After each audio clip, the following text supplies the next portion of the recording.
I'm gonna go line by line and then probably edit it later. Let's see how this one goes. I love the way you talk to me when nobody is listening.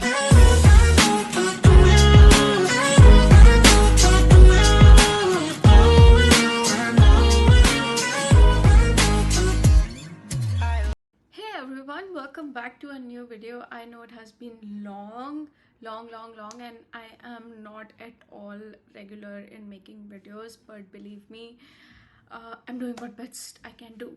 So let's get started. First things first, I want to mention about today's sponsor of the video, which is Southern New Hampshire University. SNHU is one of the largest non-profit accredited online degree program in the country. It offers 200 plus degree programs that can help you get started into the career that you want. The best thing about SNHU is it's just not an online course, it's an online degree. SNHU offers 200 plus degree programs which can help you get started into the career that you want.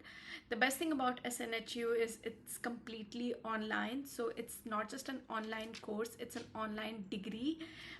You can finish this online degree from the comfort of your couch. They offer a lot of variety in different courses. Their computer science course has a scope from around learning to different languages such as Python, Java, C Sharp, C++, to learning cloud computing, machine learning, data science, etc. etc. SNHU also provides you the flexibility to transfer your credits. So if you have your undergraduate or graduate credits pending, or you can transfer them, and definitely that's possible with Southern New Hampshire University. So go check it out. Go to snhu.edu/Kanika or check the link in the description below.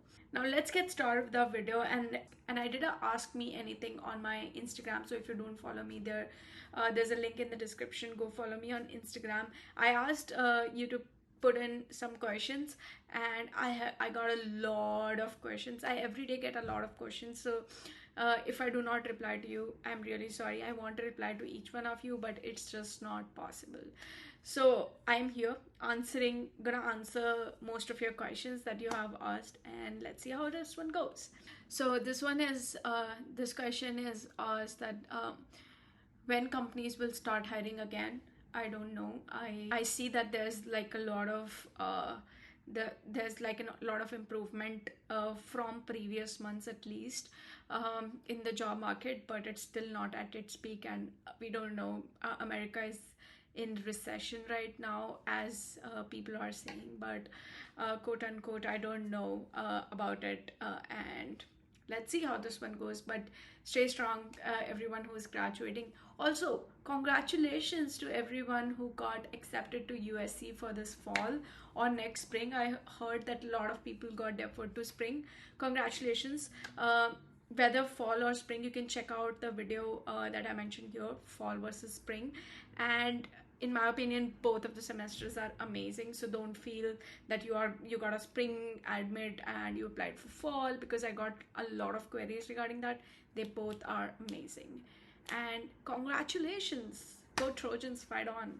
Can I make a career in tech if my graduation is BSc in medical? Please suggest some other courses. Yes, definitely.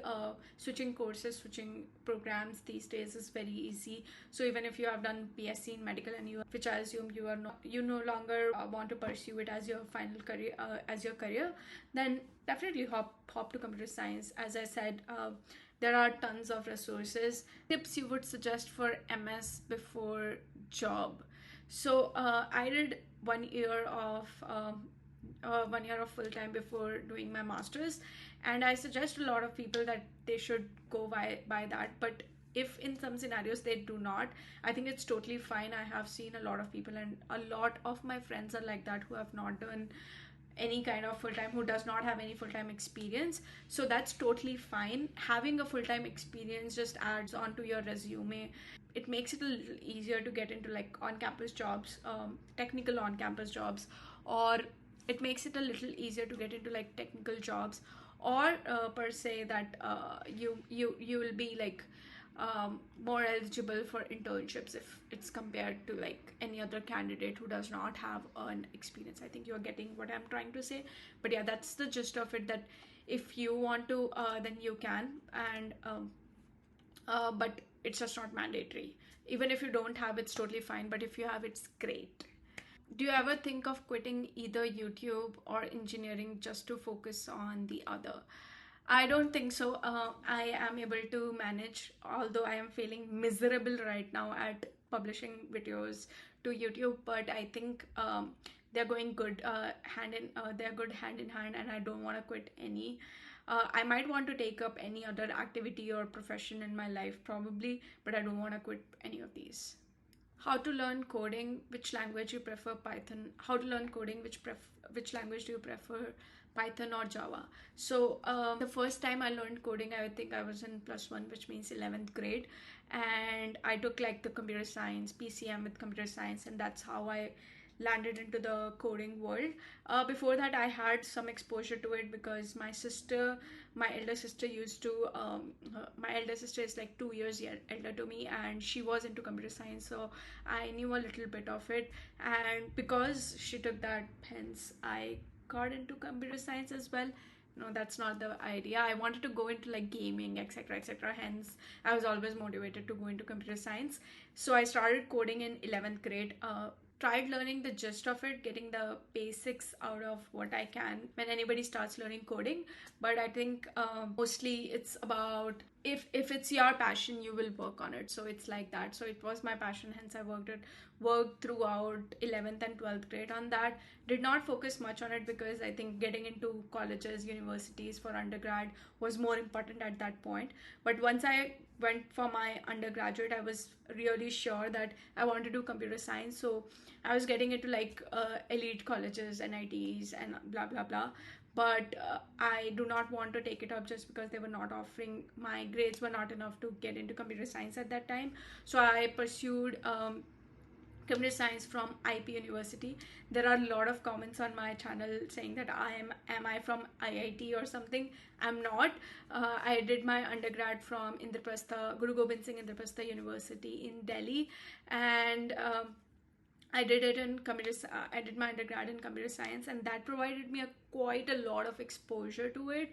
I went into like the nitty gritties of how to code and how to make your applications, what's everything, like what's a database, and how I also even learned like what is machine learning during my undergrad. And a lot of learning came from me practicing a lot of it.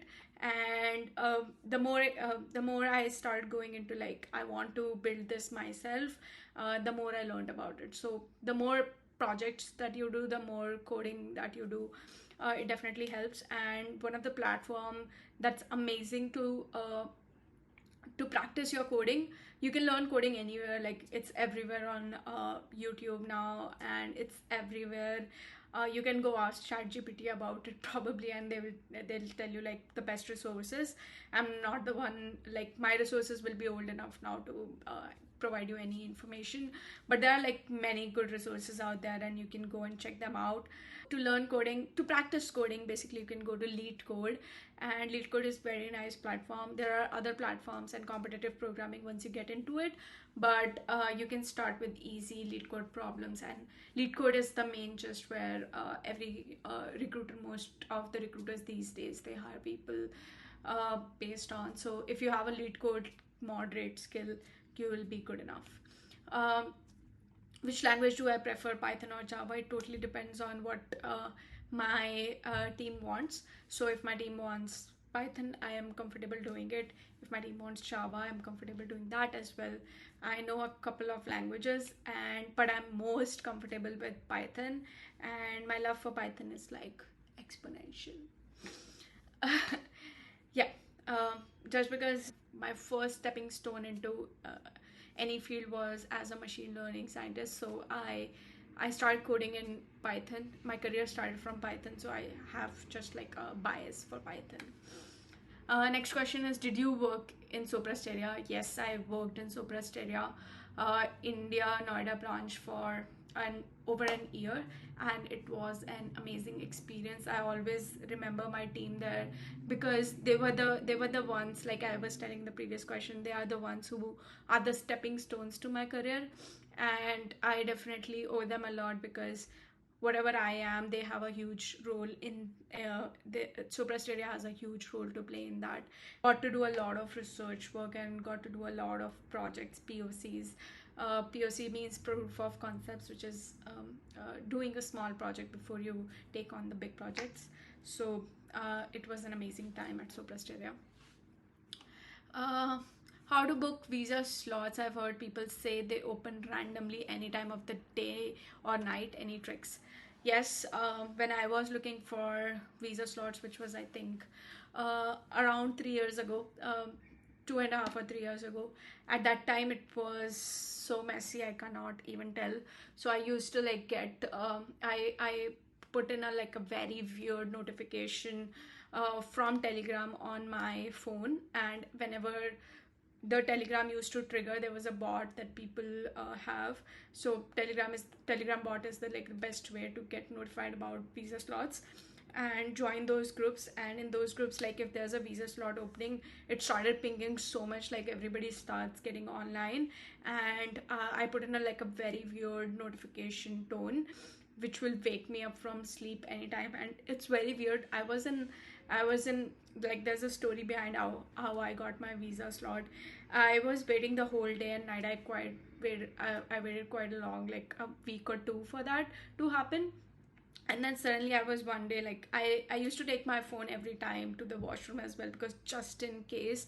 And one day I forgot to take it, and that was the time when the actual visa slots open.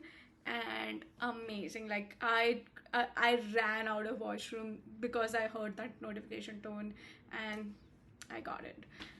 That was the day when I got my visa slots. I remember like it was just 2 or 3 days before my actual interview. Amazing. Important pointers to keep in mind once admit is received and what to do next. Once you have the admit, which is right now a lot of people are seeing, so once you have an admit, the next thing to do is get all your paperwork done. If you don't have transcripts, so apply for transcripts in your undergrad college. If you're coming for masters, and first and foremost thing is like check on for tickets, look for the timeline that you want to go for, and then look out for packing lists, and book your visa slots. So that's important. And the most important is like, now you know that you have very less time to spend with your family and at home, with your family and friends. So spend most of your time being around the people that you love. You are a super cool person. Tell the secret of that. I don't know. I personally feel that I'm an overthinker and I'm not that cool. But thank you for saying that. It made my day. Maybe. Tell us about why you trust Lord Krishna so much. It's so inspiring to see you wear tilak in vlog. Thank you so much. I do receive a lot of comments on that, and as I mentioned in one of my vlogs, that someone on subway also told me that I there's like a mark on it, and they asked me why I wear that. So I think like it gives me positivity for the day.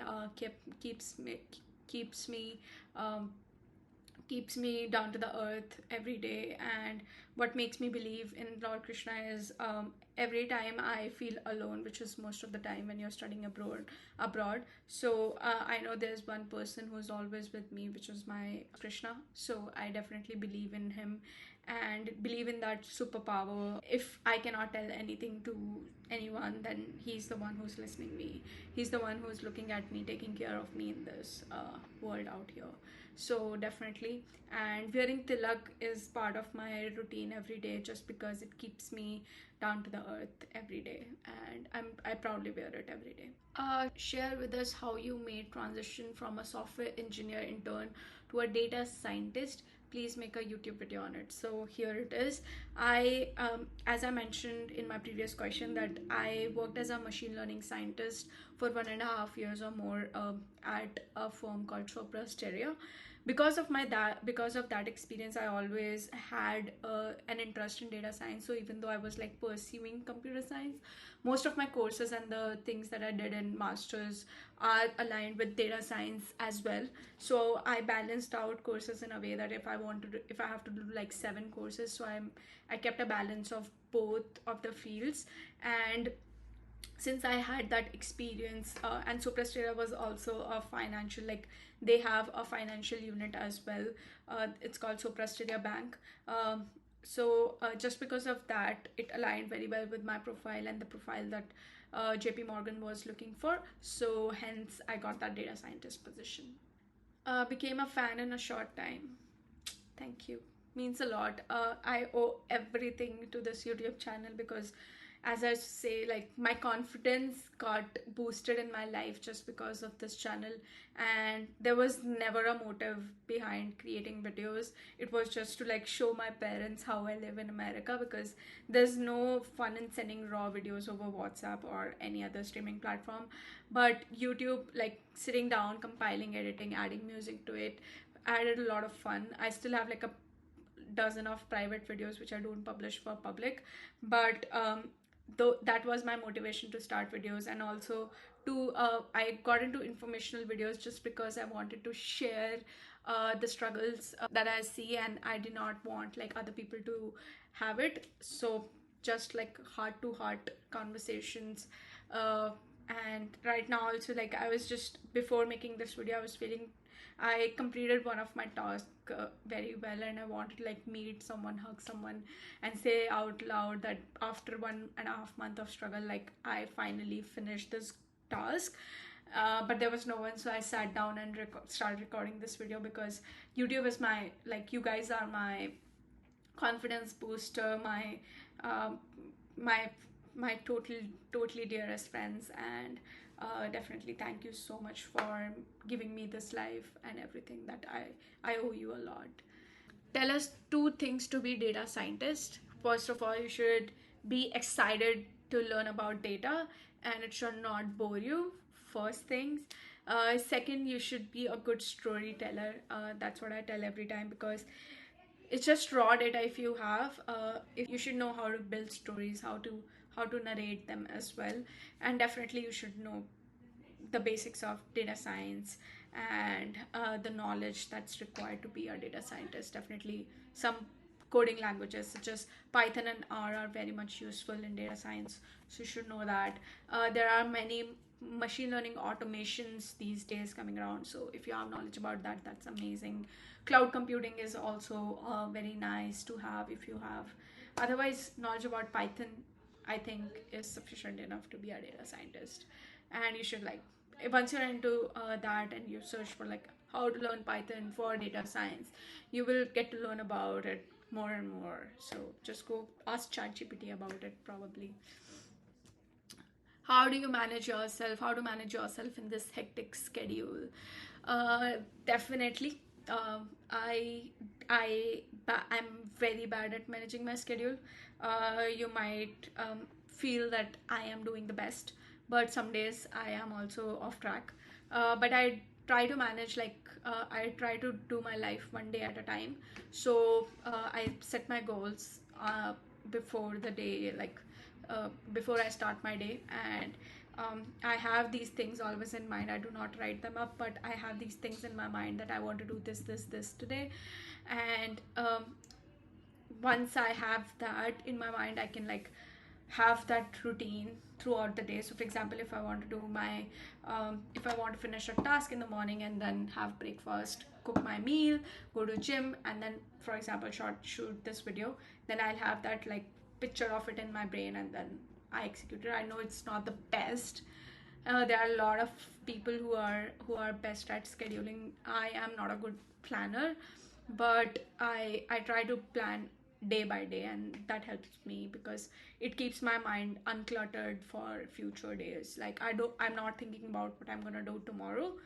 I'm just thinking about like how do I live today, and that's how I manage my hectic schedule. What are the skills needed to become a data scientist? I just told them. Just want to know what. Oh, thank you. How much math is required for data science jobs? You should know basics. You should know statistics for sure. I think if you know statistics, that'll be a good starting point to go into deeper into data science. जिंदगी में आगे बढ़ने का कोई short तरीका?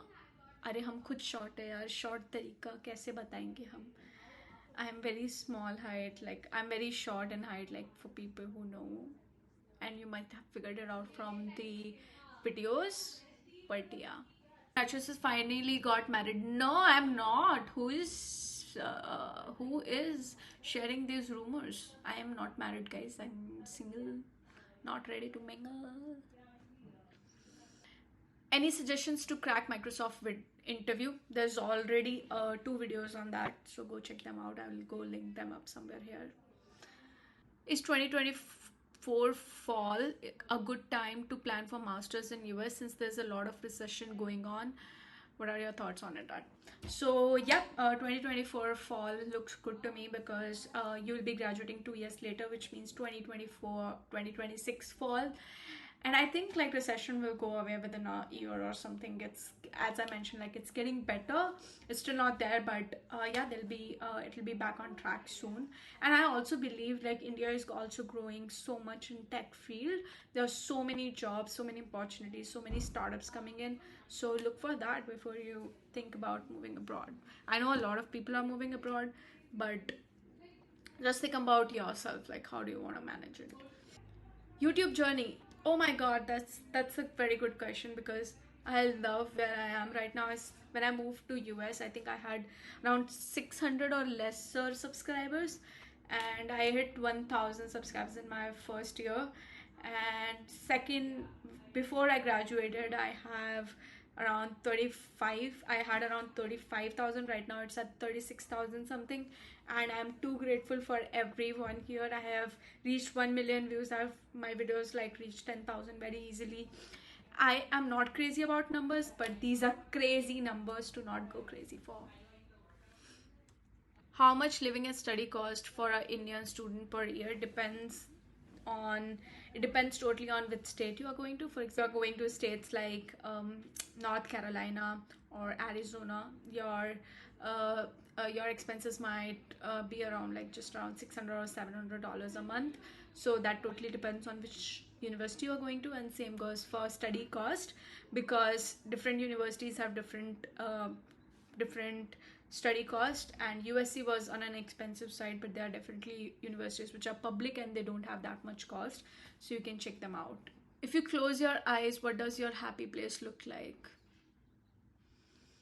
My happy place will look like a very nice, comfortable, not a very bhag daud bhari zindagi with my parents and my siblings around, with the man of my life probably. And maybe my best friend's house next to my house. That would be my dream life. खाने में क्या सबसे अच्छा लगता है आपको?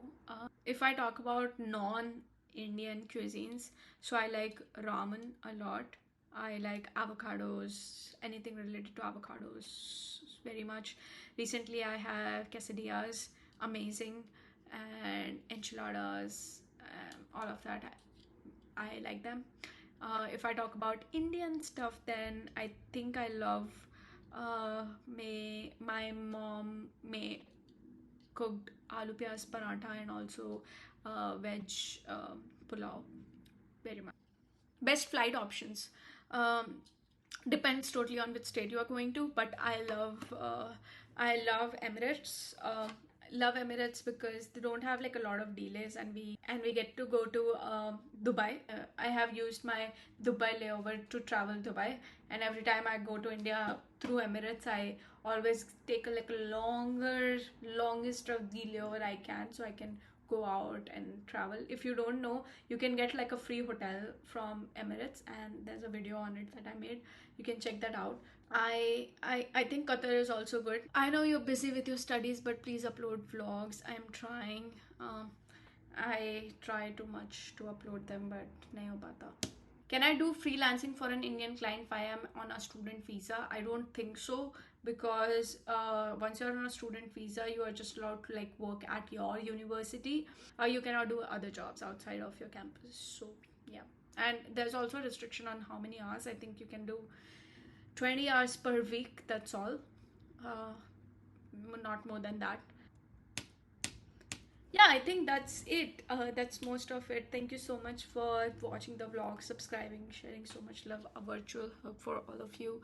I love everyone so much, and I have been living into quite a lot of places. There's a life update video coming pending and should come out soon.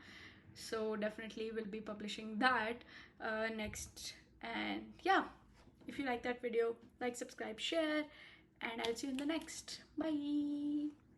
I love the way you talk to me when nobody is listening.